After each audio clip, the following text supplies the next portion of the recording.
रहीम Nilofar Malik centre की team से हूँ और ख़ान साहब का एक खरावल दस्ता माशाल्लाह हम ख़वातीन भी इसी तरह से कदम ब कदम साथ हैं। फ़वाद भाई जो है फ़वाद चौधरी, मैं खुद जेलम से बिलोंग करती हूँ इसलिए मेरे भाई हैं माशाल्लाह। और हमने तो एक लंबा सफ़र इकट्ठे जिसे कह लें सियासी गुजारा, इसलिए मेरा नहीं ख्याल कि हमें ये मसाइब और ये जो चीज़ें हमारे लिए कोई नई हैं, बल्कि मुझे लगता है कि हम लोगों ने ज़्यादा चैलेंजेस को फेस किया है, इसलिए अब हम माशाल्लाह आदी हो चुके हैं इस चीज़ के। और जहाँ तक फ़वाद भाई की जो है उन्हें अरेस्ट करने का जो उन्होंने किया है काम, और नंबर 2 जिस तरीके के साथ ये उन्हें कोशिश कर रहे हैं, जिस तरीके के साथ एक दहशत गर्द होता है उस तरीके के साथ उनके साथ सलूक किया जा रहा है, तो मैं सोचती हूँ कि हमारे मुल्क की बहुत बड़ी बदकिस्मती है कि अगर हम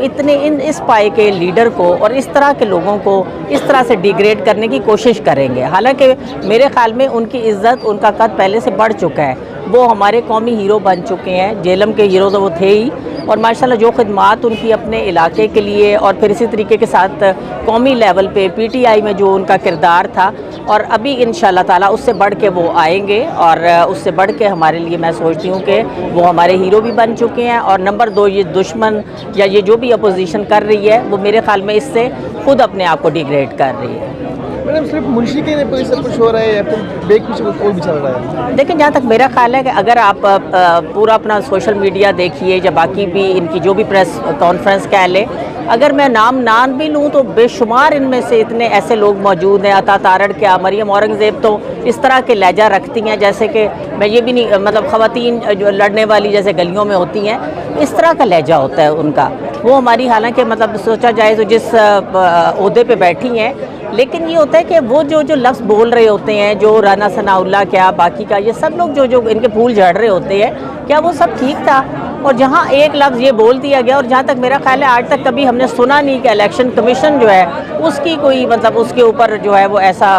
कानून ले आया जाए कि आप उसको कुछ भी कहने पे अरेस्ट कर लें। और आप देखें कि अगर किसी के साथ ज़्यादती होती है तो वो बोलता है और वो बोलेगा, और इंशाल्लाह ताला पीटीआई का खासा है ये कि पीटीआई वाले लोग बोलते हैं और लोगों को शऊर दिया उन्होंने।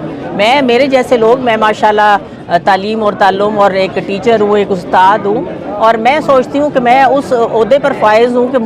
मेरा ये फ़र्ज़ बनता है कि मैं अपनी कौम को ये एजुकेट करूँ, अपनी जनरेशन्स को एजुकेट करूँ कि हक़ और सच की आवाज़ के साथ आप खड़े हों। और इंशाल्लाह ताला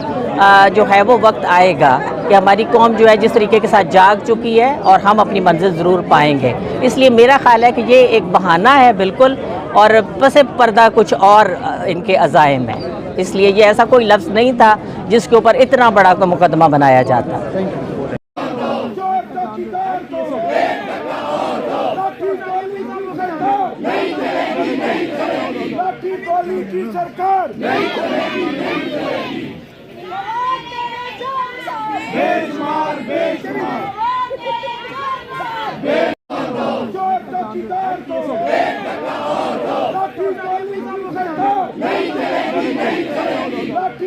की सरकार नहीं चलेगी।